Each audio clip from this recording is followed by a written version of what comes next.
The galaxy was old, older than most species could understand. In that time, countless civilizations had risen and fallen like waves on a cosmic shore. But some stories lasted longer than the species that told them. The story of humans was one such tale. Ambassador Kira sat in her chamber on the great station of Concord Prime, reading through ancient records that most considered fairy tales. Her 4 eyes moved across the faded text, and her silver skin reflected the dim light of her reading lamp. She had spent 50 years serving the Galactic Concord, and in all that time, she had never believed in humans.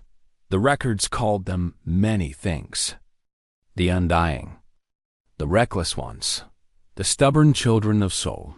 They spoke of a species that lived on a small blue world in the outer spiral arm, far from the center of galactic civilization. According to the stories, humans were soft creatures with no natural weapons, no armor, no venom. They lived short lives, rarely more than 100 years. By all logic, they should have been prey, but the story said otherwise. The story said humans had conquered their own world through sheer will. They had survived ice ages, plagues, and wars that should have wiped them out. They had looked up at the stars and decided they would go there, even though their bodies were not built for space. And when they finally reached the galactic community 3,000 years ago, they had done something no one expected. They had made friends. Kira closed the record and shook her head. It was all nonsense. The humans had gone silent during the Great Silence, when a quarter of the galaxy's communication network had collapsed. Their region of space had been dark for 3,000 years. Most believed they had destroyed themselves, as young species often did. They were probably extinct, their bones turning to dust on their little blue world. She had more important things to worry about. The harvesters had come. No one knew where the harvesters came from. They were machines, ancient and cold, moving through the galaxy like a swarm of locusts. They did not talk. They did not negotiate. They simply arrived at a star system, stripped it of everything useful, and moved on. Planets were left as dead rocks. Populations were processed for raw materials. Nothing was spared. The Concord had tried to fight. Their great fleets, built over thousands of years, had met the harvesters in battle after battle. And they had lost. Every single time, Kira walked to her window and looked out at the station below. Millions of refugees crowded the docking bays, fleeing from worlds that no longer existed. She could see Valorians like herself, tall and silver-skinned. She could see the scaled Cathari, the insectoid chorus, the gaseous nebulans, all the great species of the Concord, reduced to running for their lives. The emergency council meeting would begin soon. She already knew what would be discussed. The harvesters had pushed to the edge of the core worlds. If Kelris fell, there would be nothing between the machines and the civilian populations. Billions would die. Kira prepared herself for another meeting filled with fear and hopelessness. She was not prepared for what actually happened. The council chamber was vast, built to hold representatives from 1,000 worlds. Today, barely 100 seats were filled. Admiral Torek of the Cathari stood at the central platform, his scales pale with exhaustion. He had been fighting the harvesters for 2 years straight. "Our fleet has taken position at Kelris," Torek said, his voice heavy. 214 ships. It is all we have left." The chamber was silent. Everyone knew what those numbers meant. 200 ships against thousands. It was not a battle. It was a last stand. "We will fight," Torek continued. "We will make them pay for every inch. But I will not lie to you. This is likely the end." Kira felt something cold settle in her chest. She had lived a long life. She had seen wonders and tragedies. But she had never imagined she would see the death of galactic civilization. Then the communication console lit up. At first, no one understood what was happening. The signal was coming from outside Concord space, from the region beyond the silence. The region that had been dark for 3,000 years. The translation system struggled with the message, trying to parse a dialect that had not been spoken in millennia. Finally, the words appeared on the central display. "This is Captain Danny Reeves of the Earth vessel Constellation. We have monitored your conflict.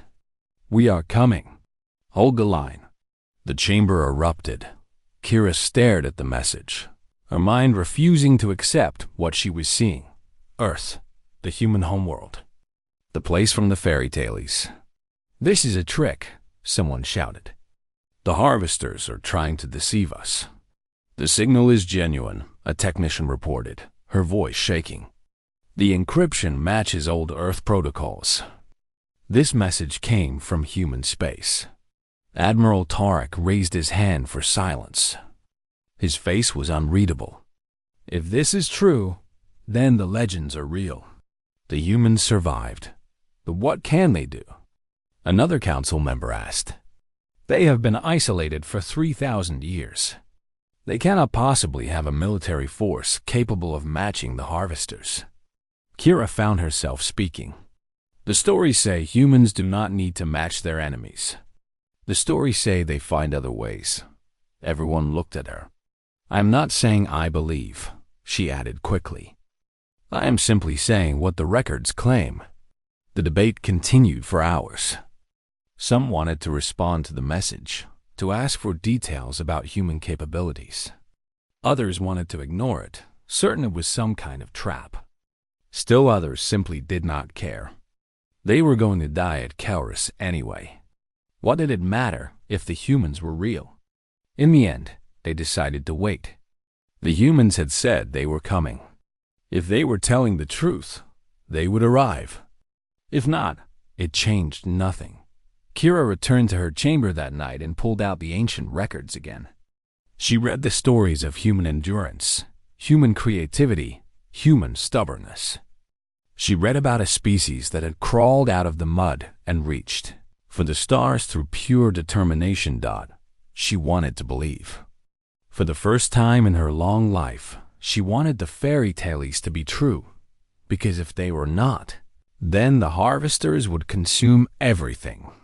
Every world, every species, every dream and hope and memory. The galaxy would become silent and cold and dead. But if the humans were real, if those stubborn, reckless, undying creatures from the stories were truly coming, then maybe there was still a chance. Maybe the stories knew something that logic did not. Kira looked out at the stars and whispered a prayer to ancestors she barely believed in. "Let them be real, please. Let the legends be true." Somewhere in the darkness between stars, 48 human ships burned toward the core worlds. And on the bridge of the lead vessel, Captain Danny Reeves watched the same stars and thought about the people who needed his help.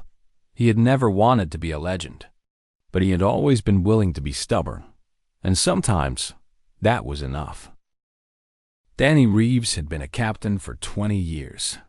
He'd seen things that would make most people lose sleep forever. He had lost friends, made hard choices, and learned that the universe did not care about fairness. But he had never stopped believing that people could be better than their worst moments. He stood on the bridge of the Constellation, watching the stars blur past the viewport. At 53, he was old enough to know better and young enough to try anyway. His hair had gone gray at the temples, and his face carried lines from too many hard decisions. But his eyes were still sharp, still searching for solutions that others had missed. 30 minutes to the rendezvous point, said Lieutenant Emma Vance from the navigation console. She was one of the youngest officers on the ship, barely 30 years old, with quick hands and a quicker mind. Danny had chosen her for this mission because she did not know how to give up. "What do we know about their fleet?" Danny asked. Emma pulled up the data on her screen. 214 ships. down from over 1,000 last month.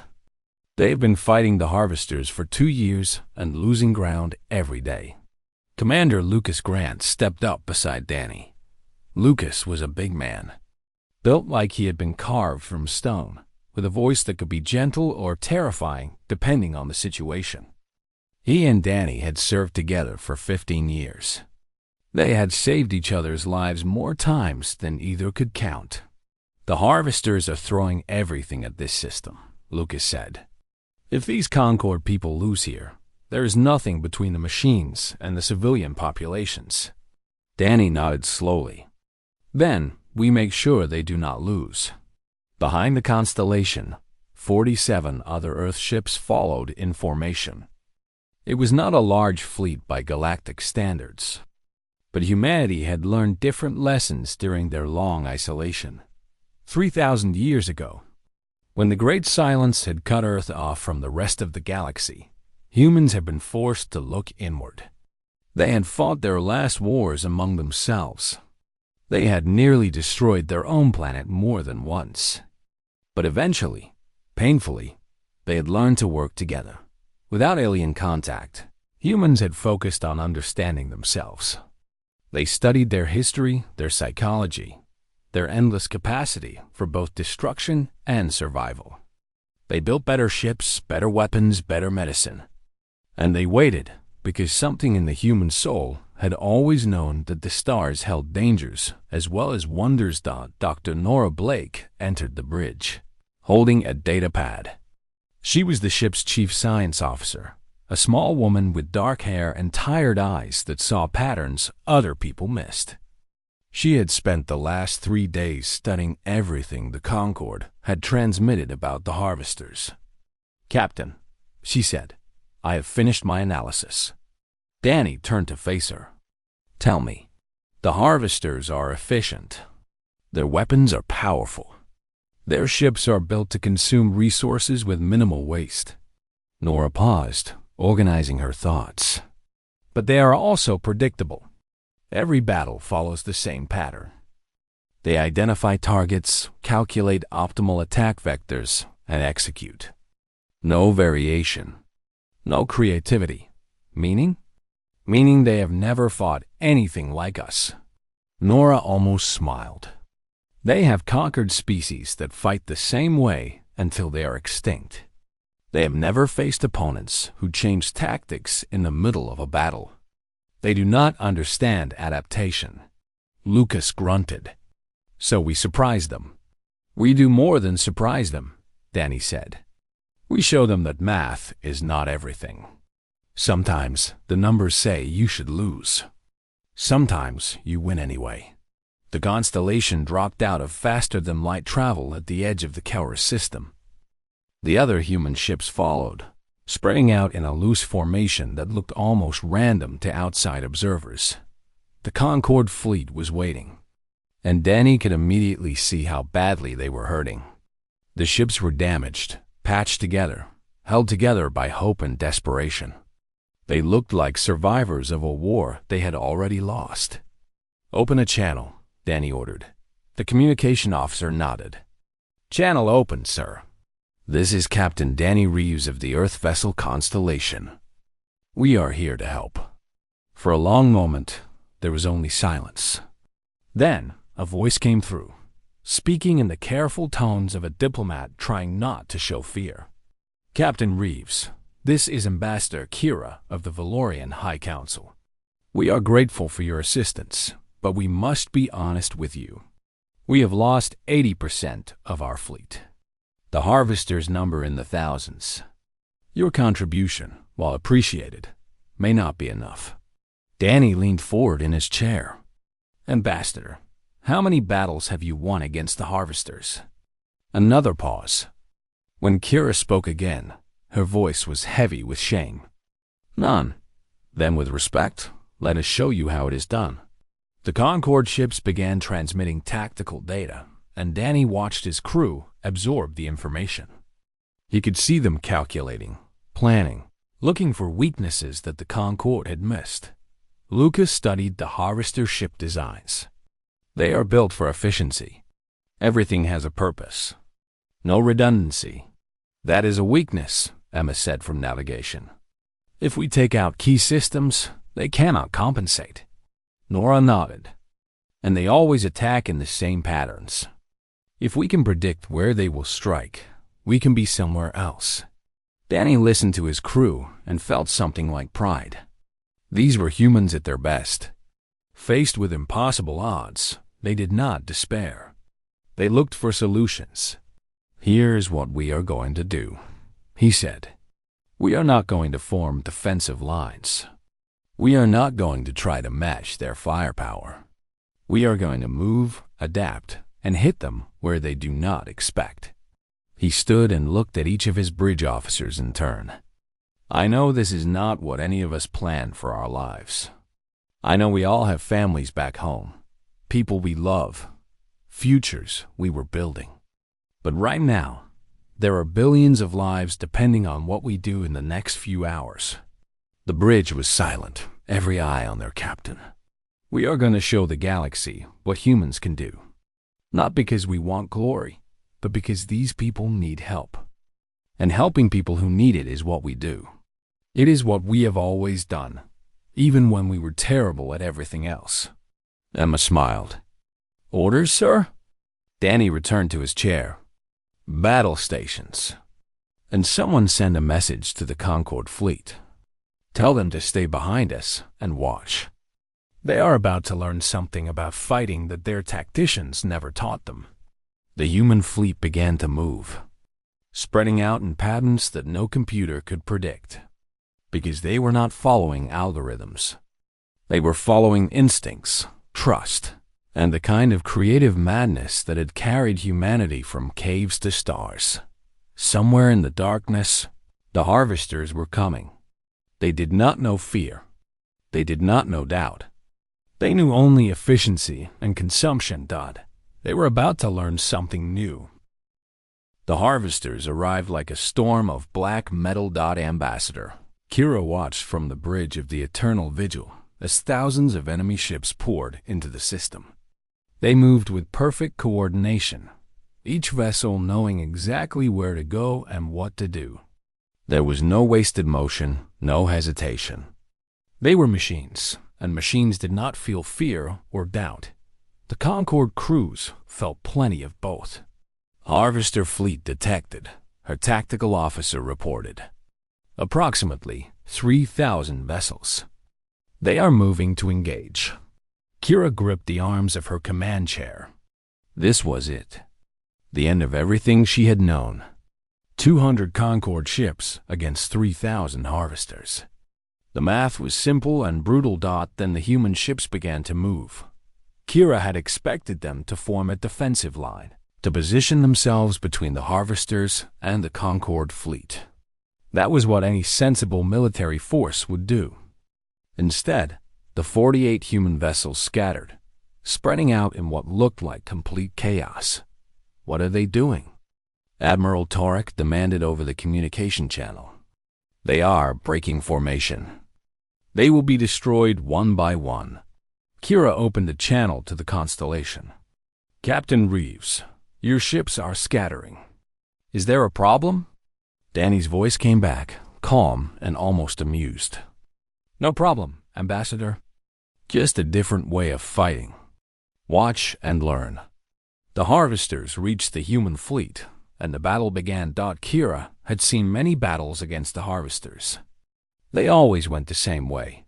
The machines would identify targets, concentrate fire, destroy ships one by one with mathematical precision. The Concorde would fight back, try to hold formation, and slowly be ground down to nothing. This battle was nothing like that. The human ships did not hold positions. They moved constantly, weaving between the harvester vessels like water flowing around rocks. They struck from unexpected angles, hit targets of opportunity, and vanished before the machines could respond. It was not a battle. It was a hunt, and the humans were the predators. I do not understand, Torek said, his voice filled with confusion. They are not following any tactical pattern we know. That is the point, Kira realized. The harvesters predict patterns. The humans are not giving them any patterns to predict. On the Constellation, Danny commanded his fleet with quiet intensity.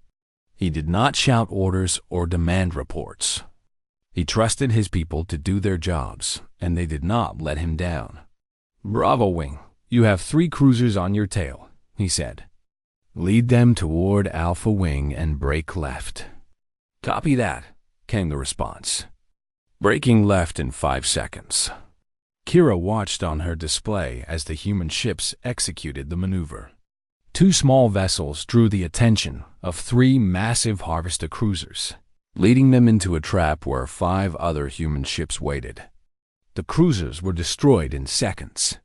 "They are communicating constantly," her tactical officer said with amazement. "Every ship is talking to every other ship. They are coordinating in real time, making decisions faster than the harvesters can respond." It was true. The human fleet moved like a single organism, each part working with the others in ways that seemed almost supernatural. When one ship took damage, others covered for it. When a gap appeared in the harvester formation, human ships poured through it like blood through a wound, but the humans were taking losses. Kira watched as a human ship called the Santiago took a direct hit from a harvester beam weapon. The ship broke apart, spilling debris and bodies into the void. A moment later, the Mercury was destroyed, caught between 2 enemy vessels with nowhere to escape. "Constellation, you are losing ships," Kira said urgently. "You should fall back and regroup." Danny's voice remained steady. "We do not fall back, Ambassador. We have wounded to recover and work to do." As Kira watched, human escape pods launched from damaged ships. Other human vessels swooped in to collect them, even in the middle of combat, even while taking fire themselves. They were risking everything to save their people. Then something happened that Kira would remember for the rest of her long life. Commander Lucas Grant's ship, the Resolute, had taken heavy damage. Its engines were failing, its weapons nearly drained. Any sensible commander would have ordered a retreat, would have saved what could be saved. Lucas did not retreat. "Danny," his voice came over the command channel. "My ship is done for. We have maybe 10 minutes before life support fails completely. Get your people to the escape pods," Danny ordered. "Already in progress." "But Danny, that big carrier over there has been coordinating the harvester assault. If we take it out, their whole formation falls apart." There was a pause. Kira could hear the weight of the moment in the silence. "Lucas, no. I am not asking permission. I'm just letting you know." Lucas's voice was warm, almost gentle. "It has been an honor serving with you, old friend. Finish what we started." The Resolute turned toward the massive harvester carrier and accelerated. Escape pods launched from its sides, carrying the crew to safety. But Lucas stayed at the helm, guiding his dying ship toward its target. The harvesters tried to stop him. Beams and missiles pounded the Resolute, tearing away armor and hull plating. The ship burned as it flew, a comet of fire and metal. But it kept coming. "Tell my wife I love her," Lucas said quietly. "Tell her I am sorry I will not make it home." The Resolute hit the carrier at full speed. The explosion was blinding, a flash of light that consumed both ships and everything around them. When the light faded, the carrier was gone, and so was Lucas Grant. For a moment, everything stopped. Then the harvester fleet began to fall apart. Without the carrier coordinating their actions, the machines lost their precision. Their perfect formations crumbled into chaos. And the human ships struck, hitting them again and again, showing no mercy to the enemy that showed none itself. Kira watched the battle turn, watched the impossible become possible. The harvesters were retreating.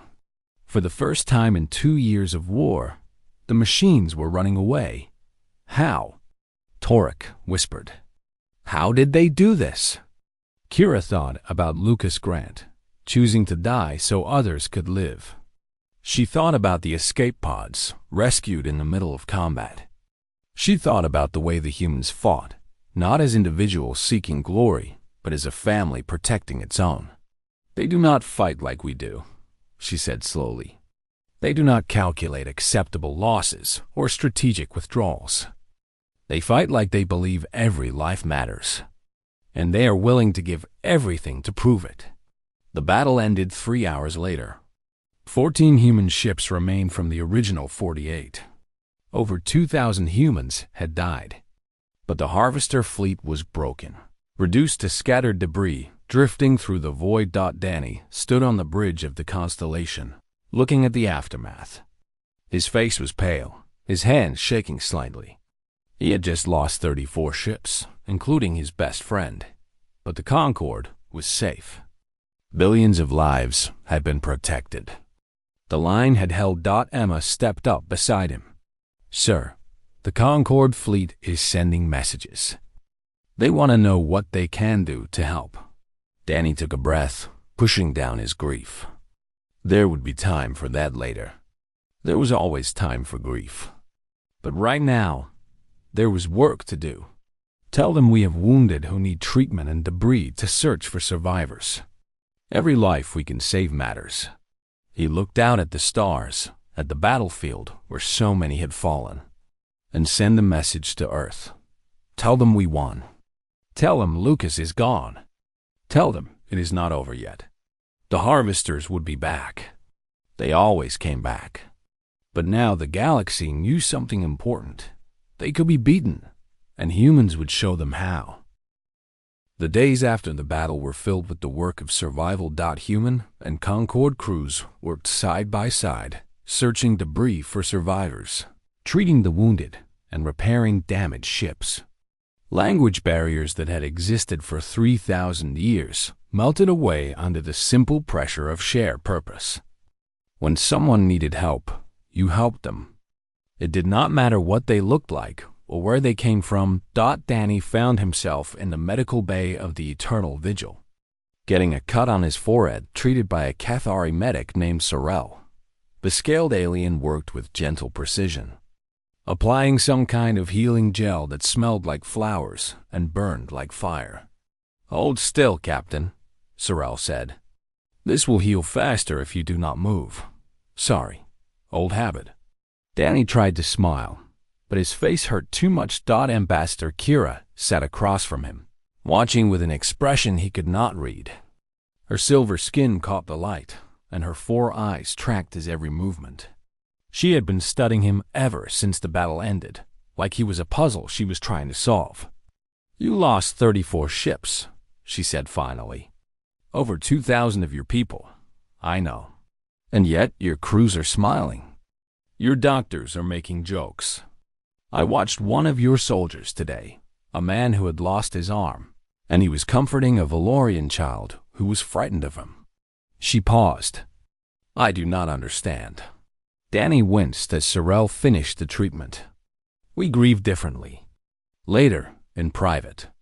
Right now, there are people who need help and work that needs to be done. The grief will wait. It always waits. Kira leaned forward. The stories about humans say you are warriors. Monsters, even. Creatures who live for violence and destruction.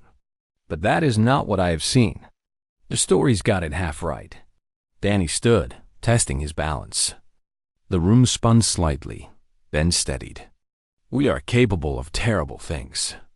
Our history proves that. We almost destroyed ourselves more than once. We have done horrible things to each other and to our own world. Then how are you different now? Danny thought about the question. It was something humans had struggled with for centuries, trying to understand their own nature. They were not angels. They were not demons. They were something in between, capable of both great evil and great good.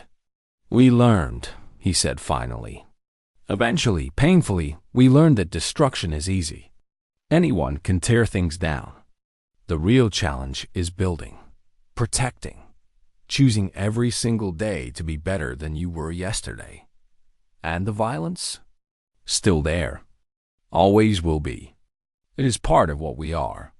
Danny walked to the viewport and looked out at the stars. But we learn to point it at things that deserve it. Things like the harvesters. We save the violence for the moments when nothing else will work, and we try to use it to protect instead of destroy. Kira was quiet for a long moment. When she spoke again, her voice was softer. Commander Grant, he died saving us. He died saving everyone. Concord and human alike. Danny's voice was steady, but his hands tightened into fists. Lucas was my friend for 15 years. We saved each other's lives more times than I can count. And in the end, he made a choice. Not because he wanted to die, but because he wanted others to live. Would you have done the same? Danny turned to face her. Yes, every human on that battlefield would have done the same. Not because we do not value our lives, but because we value the lives of others more than our fear of death.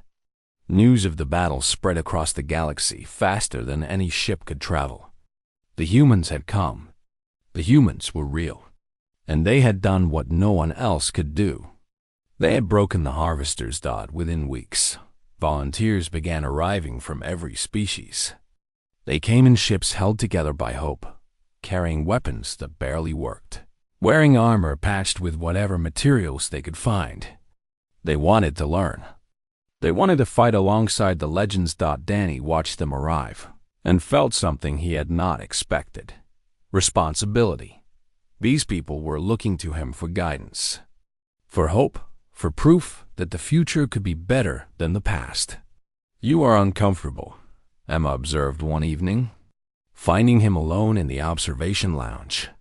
The stars stretched out before them, beautiful and cold. I am not a hero, Danny said. I am just a guy who was too stubborn to die. Emma sat beside him. That is exactly what a hero is, Captain. Someone who keeps going when anyone else would quit. Someone who does the hard thing because it is the right thing. She smiled. The Concord species have been waiting for someone to show them it was possible to win. You did that. What happens next is up to them, and what happens to us? We do what humans always do. We adapt. We survive. We keep going. Emma looked out at the stars. My grandfather used to say that humans are like water. You can break us apart, scatter us to the winds, and we will still find a way back together. We will still flow toward where we are needed. Danny thought about Lucas, about the crews they had lost, about the battles yet to come. The harvesters would return. They always returned. And next time, they would be ready for human tactics. But the galaxy was changing. The Concord species were learning to fight differently, to think differently. Human engineers were sharing technology. Human doctors were sharing medical techniques. Human teachers were sharing something more important than any of that. They were sharing hope. Kira visited Danny again a few days later. She found him in the memorial area that had been set up on the station, a quiet space where names were being carved into crystal walls. Human names and Concord names together, all mixed up, because death did not care about species or origin. We are building a new fleet, Kira said. Combined human and Concord ships, designed to fight the way you fight. The chorus are contributing their hive ships. The Cathari are sending their best warriors. Everyone wants to help.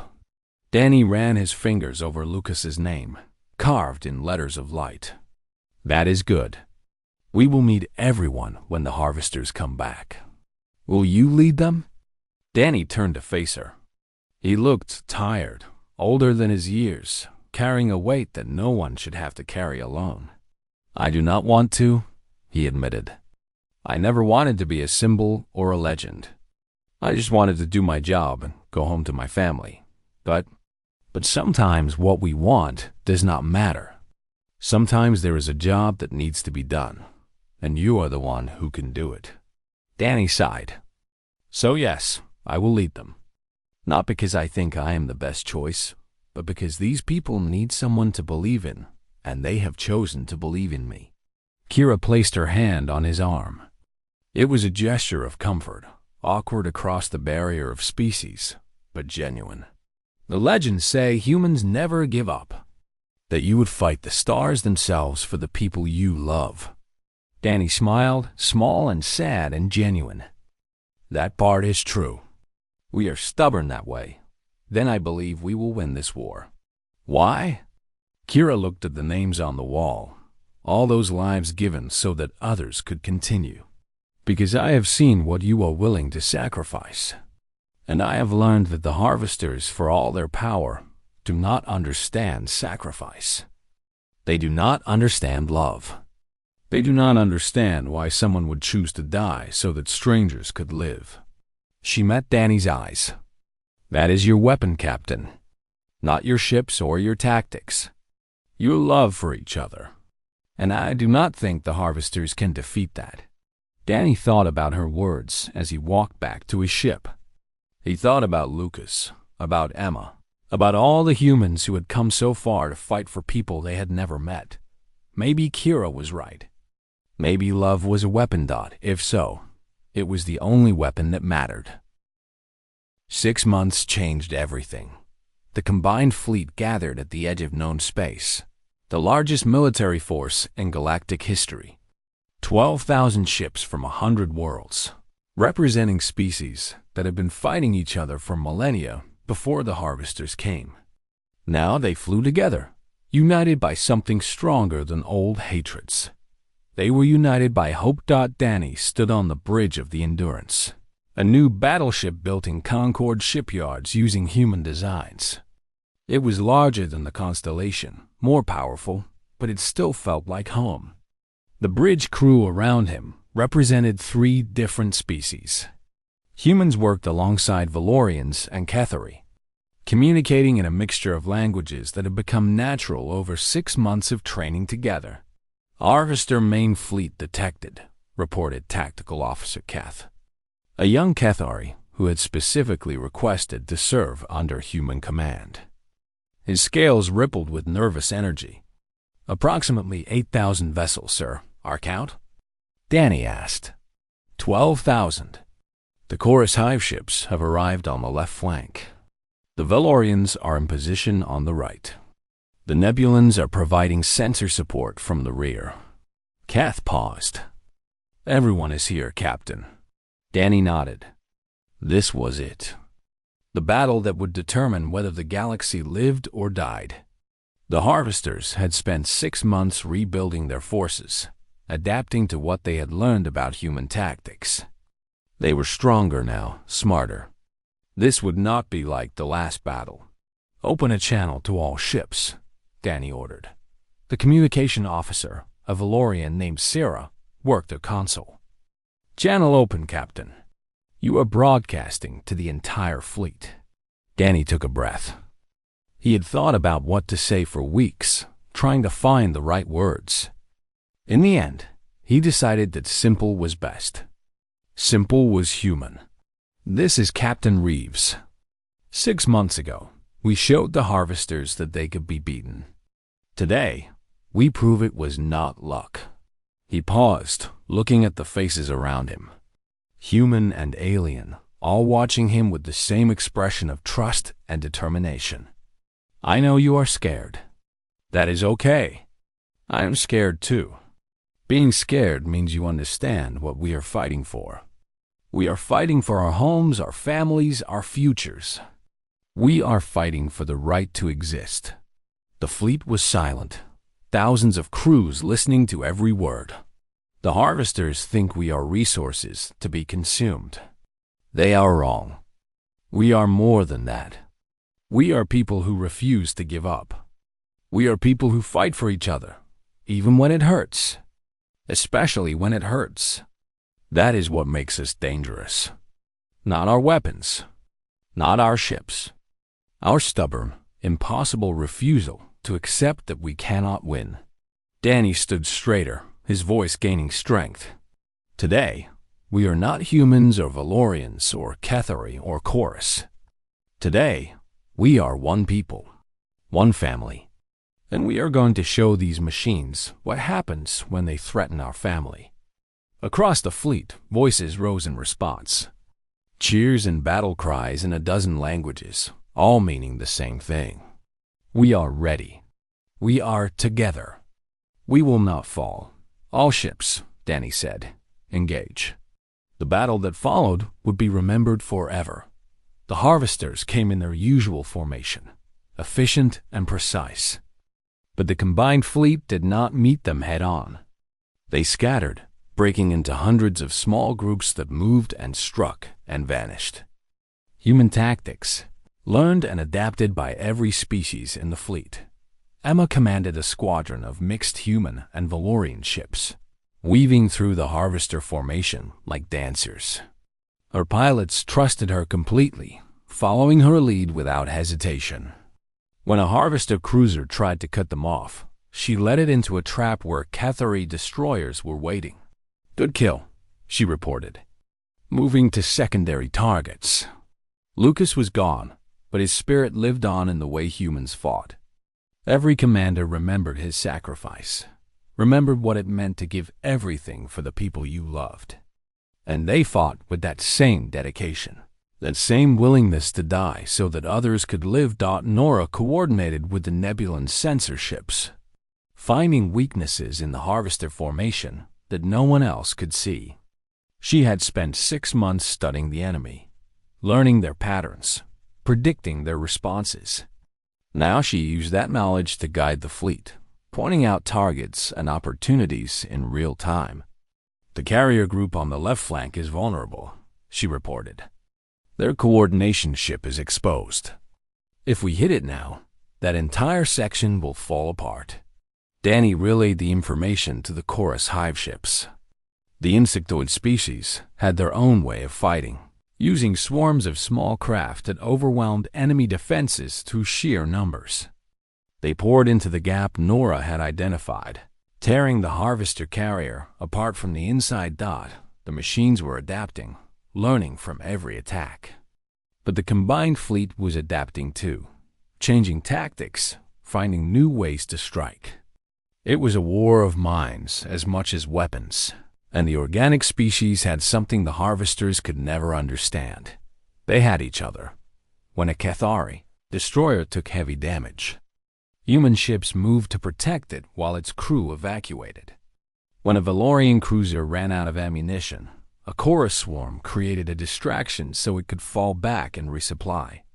When human ships were in danger, alien allies came to their aid without hesitation. The harvesters had never faced anything like this.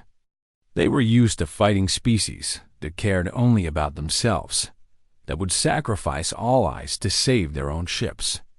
They did not understand cooperation. They did not understand love. And that was their weakness.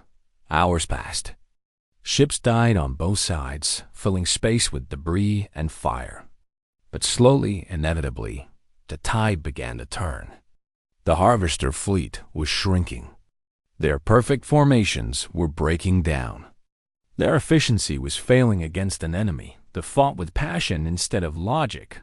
Danny watched the battle unfold, making decisions, giving orders, trusting his people to do their jobs. He thought about Lucas, about all the humans and aliens who had died to make this moment possible. He thought about his wife and children back on Earth, waiting for news of the battle. He thought about what it meant to be human. "Captain," Keth reported, "the harvester fleet is breaking.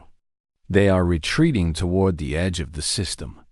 Danny did not feel triumph. He felt tired, sad, and grateful. Tired from the weight of command. Sad for everyone who had not lived to see this moment. Grateful that it was finally over. "Do not pursue," he ordered. "Let them go.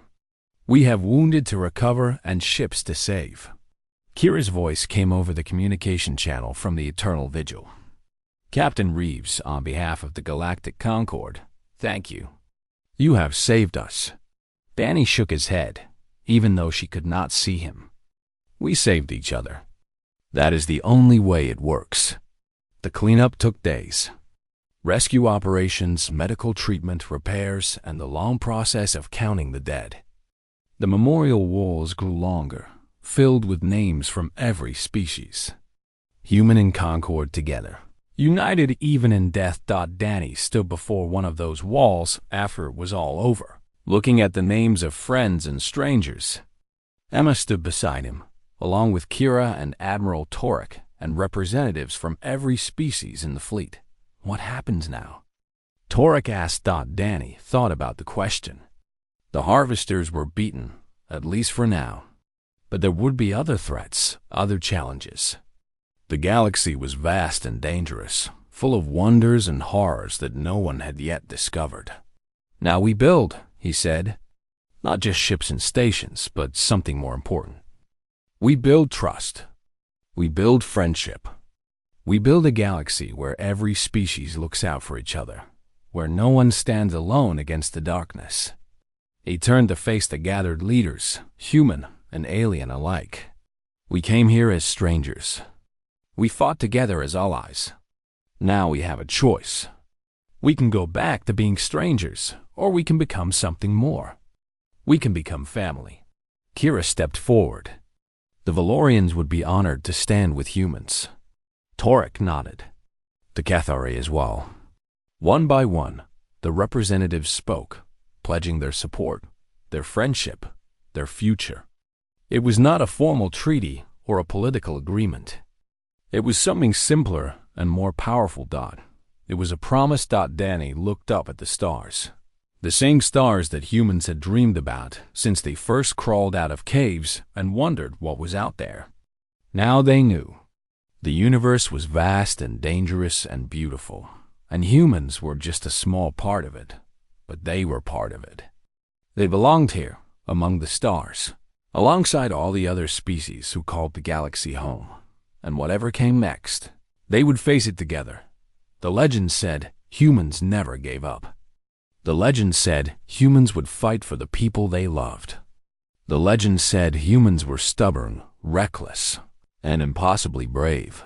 The legends were right. And now the legends were real.